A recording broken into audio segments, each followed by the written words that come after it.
Joining us now, Kris Kobach. He is the Kansas Secretary of State, Vice Chairman of the Presidential Advisory Commission on Election Integrity. Kris, it's great to have you with us. Let's get a sense of where you are right now on the idea of DACA. Amnesty is proposed. The president saying that there will be no gift here. That's his pledge. What's your take? Well, I think DACA is a very bad idea, and I'm hopeful that it will not be on the table. You know, DACA would be a gift, an amnesty to 1.7 million. It's estimated aliens who are eligible for it. 800,000, more than 800,000 have already claimed it. But you got to remember, Lou, that the American citizens who are having the toughest time in the job market right now are young Americans in their 20s and 30s. Unemployment rate's 9%, underemployment is 19%, and I just have to scratch my head and think, why in the world would we want to legalize 1.5 million aliens to compete against the 5 million unemployed Americans of the same age group? So it doesn't make sense, but hopefully it won't happen. Let me turn to the diversity lottery. The awful events that have taken place in New York.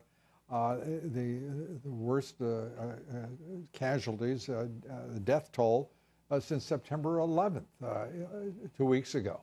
And we find out then that lottery winners, then chain migration, all coming together in one individual, tragically for so many victims.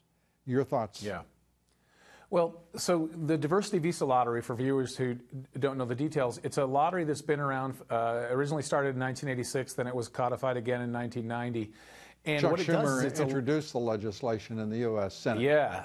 He's trying to distance himself somewhat from that, hasn't he? He has. And I should point out, Kris Kobach wrote a terrific editorial in Breitbart.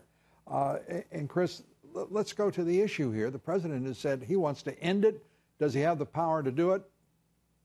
Well, it's going to take an act of Congress to end it. But I'll tell you this, Lou, with the diversity, you've got 50,000 people a year, aliens, winning this lottery, 14 million put in for it. And the question is, where's the U.S. national interest? With other green cards that we give out, usually there's a national interest of we need someone to fill that job, or they have a valuable skill, or we're reuniting a U.S. citizen with his family. But with these lottery winners, there is zero national interest, and yet we're taking on the risk that we're going to admit yet another terrorist through the lottery. This guy in New York, the Uzbeki immigrant who won the green card lottery, he was not the first terrorist to come in through the lottery. Let's turn to the Virginia race. Sanctuary cities looming large. The Democratic candidate backing away from support for sanctuary cities. How big a role will it play, the issue of sanctuary cities, in the outcome of the election? You know, Lou, I think it's going to play a big role in the outcome, and I think this may be the one issue that pushes Gillespie over the top as the race tightens in these final hours.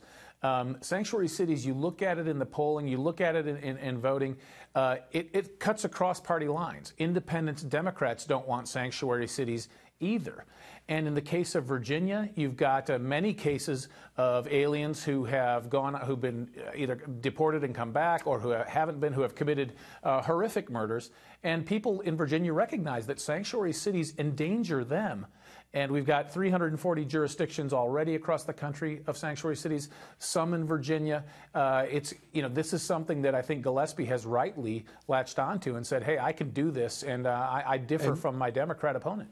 And we have seen what difference a governor can make. Governor Greg Abbott in Texas is a great example of pushing this issue forward to secure the safety of Texans. So it does matter. Kris, it's always good to talk with you. We thank you so much. Appreciate it. Good to see you. Kris, great to be with you, Lou.